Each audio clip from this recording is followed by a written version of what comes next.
Hi hello வணக்கம் எல்லோரும் கொஞ்சம் மாசம் வரைக்கட்டும். இன்றைக்கு வந்து அரிச்சந்திரா நூடிஸில் எப்படி சரி நாங்கள் நம்ம நூடிஸ் போடுறாங்க பார்ப்போம். இப்போ வந்து நான் நூடிஸை சுடுதண்ணியை குடிக்க வச்சு அதை உப்பு போட்டு தக்காளி கொஞ்சம் நேரத்துலேயே அமைஞ்சிடும். குளிர் தண்ணி தக்காளியும் ஒன்றோட கொடுக்காம வச்சுருக்கேன். இப்போ வந்து நூடிஸ் வந்து நான் செய்ய என்னென்ன போடுறேன்னு சொல்கிறேன்.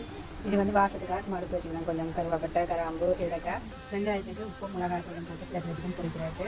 அப்புறம் காளானுக்கு உப்பும் தூளும் போட்டு கட்டி வச்சுக்கிறேன். பொரிக்க போகிறேன். ஏற்கனவே கத்தரிக்காய்க்கு உப்பும் எல்லாத்துக்குமே நான் தூளும் உப்பும் போட்டு கட்டி பொரிச்சு வச்சுக்கிறேன். கத்தரிக்காய், கேரட், அப்புறம் வாழைக்காய். நீங்கள் உங்களுக்கு என்னென்ன வேணுமோ மரக்கறி ரீல்ஸ் போடி போடலாம், இறால் பொரிச்சு போடி போடலாம். உங்களுக்கு என்ன விருப்பமோ என்னென்ன குடமிளகா வேறு வேறு மரக்கறி இருந்தால் நீங்கள் அதை போடலாம். உருளைக்கிழங்கு போடலாம், நல்லாயிருக்கும். கருவேப்பிலை, பச்சை மிளகாய், ரம்பையில், இஞ்சி, இட்லி எல்லாம் வச்சுக்கிறேன் போடுறதுக்கு. இப்போ வந்து நூடிஸ் என்ன செய்யணும்னு பார்ப்போம். நான் சொட்டு எண்ணெயை விட்டு கராம்பு, ஏலக்காய், கருவேப்பிலை, பச்சை மிளகாய், உள்ளி, இஞ்சி எல்லாத்தையும் போட்டு காய்ச்சி போகணும்.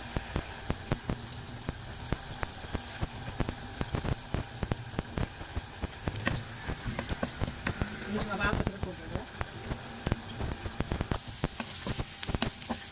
உங்களாவே எண்ணெய் விட்டு பொறிச்சு சாப்பிட்றது நம்மளுக்கு கூடாது. நம்ம அவிச்சி செய்கிறதெல்லாம் உங்களுடைய குழம்பு கொஞ்சம் நல்லா பொறிச்சு எண்ணெய் வந்து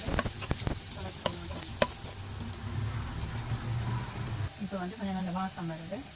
இப்போ வந்து நான் ரம்பையில் கருவேப்பிலை, பச்சை மிளகாயை போட்டு வதக்க போகிறேன்.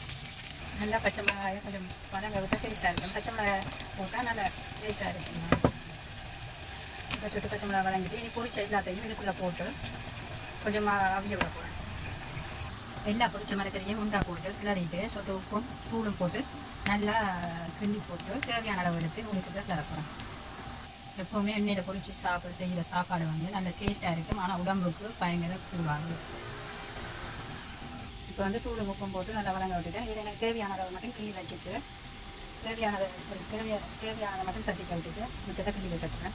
நூடிஸை வந்து குளிர் தண்ணியால் கழுவினா நல்லா பாருங்க அப்படி ரெண்டு வேறு இது. இப்போ இதை அதுக்குள்ளே போட்டு கிண்ட போகலாம்.